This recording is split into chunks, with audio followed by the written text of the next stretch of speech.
কোটা সংস্কারের আন্দোলনে নিহত বেগম রোকেয়া বিশ্ববিদ্যালয়ের ইংরেজি বিভাগের শিক্ষার্থী আবু সাঈদের পরিবারের সদস্যরা প্রধানমন্ত্রী শেখ হাসিনার সঙ্গে দেখা করতে ঢাকায় এসেছেন।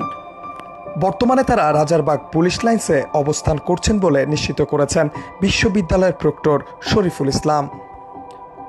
শুক্রবার ২৭ জুলাই সকালে প্রধানমন্ত্রীর সঙ্গে সাক্ষাতের উদ্দেশ্যে ঢাকায় রওনা দেয় আবু সাঈদের পরিবার।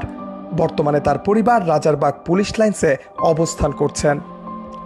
শুধু আবু সাঈদের পরিবার নয়, কোটা আন্দোলনে নিহত সকলের পরিবার রোববার গণভবনে প্রধানমন্ত্রীর সাথে সাক্ষাৎ করবেন বলে জানা যায়।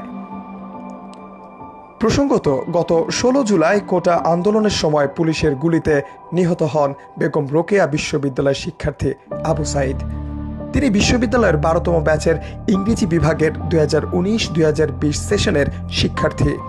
তার বাড়ি রংপুরের পীরগঞ্জে। খন্দকার আসিফুজ্জামান, বার্তা 24।